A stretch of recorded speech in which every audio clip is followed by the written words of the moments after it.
What is up, guys? It is your boy, Phil Shocker, the Nice Chacho here, giving you a draft analysis of the LDL Lonely Draft League. We actually were invited by Zach/Jetman, my good buddy Zach, by the way, if you guys don't know. And Jetman was looking for someone. Zach asked me if I wanted to join, and I was thinking, you know what?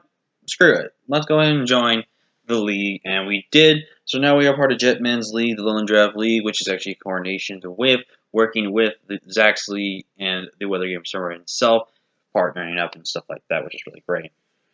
But we're here for Jets League, and then Jets League is Galardex post home with no hidden abilities on like the fossils and the starter Pokemon, so makes sense and stuff like that. But everything else hidden ability wise is allowed. But if you guys can hit that like button, excuse me, down below if you haven't already, subscribe to join the Phil Shocker crew today because you'll be filled with the king of the crew. Let me break down the main rules of this league. First off, again, like I said, it's post home, but you are allowed a Gigantamax Pokemon and 2 Dynamax Pokemon. Now the thing is, if you bring your Gigantamax Pokemon, your Pokemon that are your 2 Dynamax captains, they cannot Dynamax, which is the strict rule, which everyone needs to remember when building. However, if I don't bring my Gigantamax Pokemon, I can Dynamax one of my 2 Dynamax captains if I so bring them. So that makes sense. So let's go ahead and break down the team. The original team was Bisharp, Gyarados, Conkeldurr, Keldeo, Primarina, Gmax, Santa, Scorch, Diggersby, Dracozolt, Celebi, Togekiss, Cobalion. I made a total of 6 transactions to this team. And with a heavy heart, I dropped Primarina. You all know I love Primarina. It's probably one of my favorite fairies and water types to ever use. I dropped Keldeo and Conkeldurr. I didn't need 2 fighting types, plus extra water types were gone really there. I did not need Gyarados, because Gyarados I'm using in my other league. And plus, I mean, it would have been great as a Gigantamax D-Max captain, but I just didn't, I don't know. Having the quad weakness to Freeze Dry and Thunderbolt was just, I don't know if I could have handled with my team. And I don't know if I said it or not, but I had Gmax Santa Scorch. I decided to get rid of that. That thing is just not that good, in my honest opinion. So, let's go ahead and break down the new team we have for you guys this week.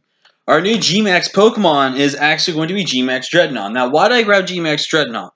Yes, Dreadnought cannot take advantage of the effect of its Swift Swing ability. I understand that. But still gets access to things like Strong Jaw, which actually helps in its signature move in I believe it's Jaw Lock. Yeah, in Jaw Lock, which is really good.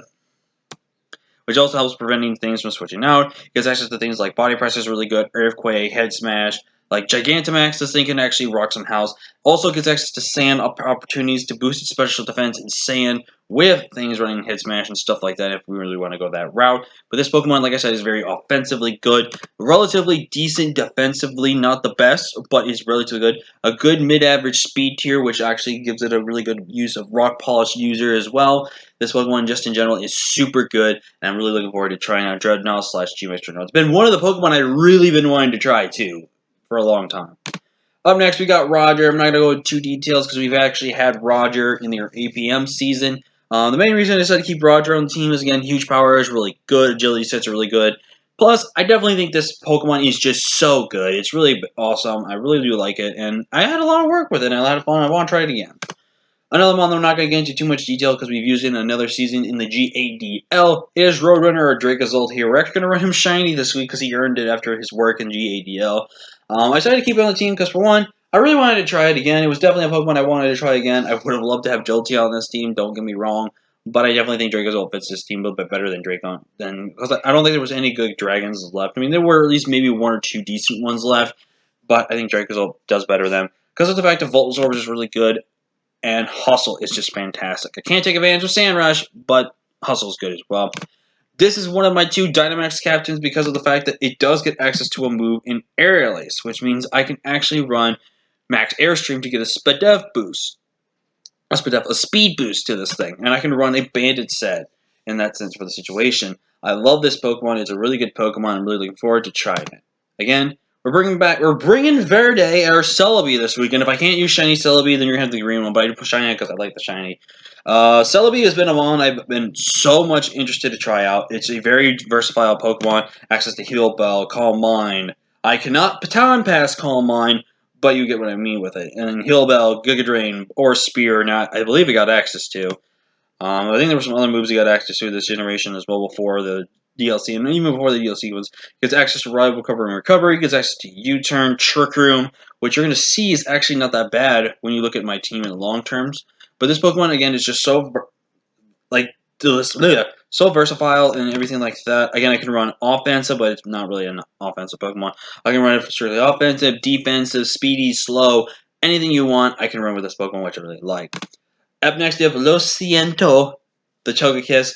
And the reason why I named it Lo Siento is because, I'm sorry, because you know the hacks with Togekiss and everything like that. And Togekiss is actually my second Dynamax captain, which I think everyone knows why I would do it, but basically, Togekiss is a very annoying Pokemon, but also just really good. It's a really good defensive defogger that I really needed for this team. It's also a relatively decent average speed tier as well. It's also a very decently offensive Pokemon with Nasty Plot, with base 120 special attack. It's something to laugh at. And this Pokemon really just puts in the work on the teams. Its move pool isn't entirely, out of the world and everything like that, but it's a relatively good Pokemon, and I love it. Like, I think it's... Okay. Excuse me. Dry Baton Passing, we can be really good with it as well. Wish Support is also very clutch with this Pokemon as well. Up next, we're bringing the Iron Steed, my Cobalion. Cobalion has been a Pokemon I have actually had some decent success with, even for the few leagues I've had, and I really want to try it again. Cobalion, to me, is probably my favorite of the three Justice Trio. Terrakion comes at probably a close second, if not close first, but Cobalion has just been a really good Pokemon for me. It's a reliable Stealth Rocker, so now I have another Stealth Rocker on this team since Celebi.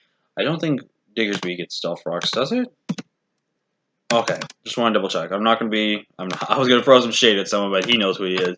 But it gives me a third Stealth Rocker on this team. It gives me a Volt Switch Momentum User. It gives me a lot of versatility with this Pokemon as well. It gives me a relatively decent defensive Pokemon as well. A really mixed offensive Pokemon as well, with Volt Switch being his special offensive and stuff like that. I really love this Pokemon. I'm really looking forward to trying it again.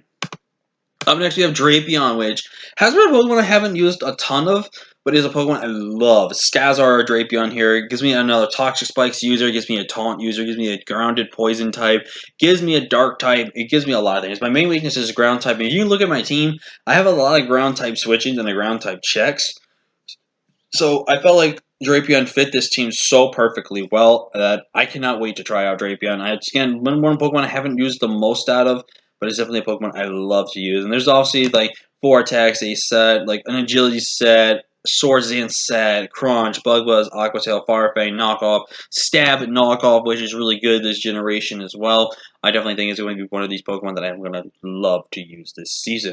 Up next, we have It's Lit, the Rotom here. Rotom Heat is really, really good. Heavy Duty Boots actually makes this Pokemon more of an offensive threat than a defensive threat, and has been a Pokemon that I have used before, so we're not going to too much about it. It gave me another defog option for the team if I really wanted to, but again, this Pokemon can play a defensive, offensive role. There's a lot of things. Pivoting with Volt Switch, Will-O-Wisp support is really good, and access to Nasty Plot is also a very great thing as well. We've got Majora, our Runorigas, which I'm surprised was still on the board, if I'm being completely honest with you. But we're using in WWC, so I'm not going to go into too details of why I have this Pokemon. But again, another Toxic Spikes user, another Stealth Rocker. Really good Pokemon in general, and I really have been loving it in WWC. It's actually one of our main kill leaders on the team, surprisingly enough, after just bringing it to like 2 to 3 games, which is really funny. But it's a really good Pokemon. I really love it. Up next, and I even can't believe this was still on the board, Milotic. And this is what my main reason I just tried to change up from Marine. I haven't used Milotic a ton because I have been in leagues that have just either died or I just can't commit to them because people are just not working out with it and stuff like that. So it gives me a reliable Spadef Pokemon, but also gives me my most reliable defensive Pokemon because of Marvel Scale Flame Orb is really good like that. And also, do not sleep on the fact that competitive is something that a lot of teams have to now prep for. If they know that Marvel Skill has to come over competitive, that's fine, but they still have to prep for the fact that I could be competitive in that sense of regard. And this thing I get access to Dragon Dance, so I might try to pull off a meme set with Dragon Dance, but who knows. But other than that, I love River, I love Milotic, it's going to be a really good Pokemon. And the last Pokemon we have is the Average Joe, aka Mr. Mind Galar. I only drafted this thing really for somewhat of a speed mon, and also just for the fact that I needed a rapid spinner, but don't sleep on Galarmine. Galarmine with Eviolite actually puts in a lot of work versus team. If you don't believe me, ask Kelly under the radar and see how well he uses this Pokemon. But That's gonna be the team, guys.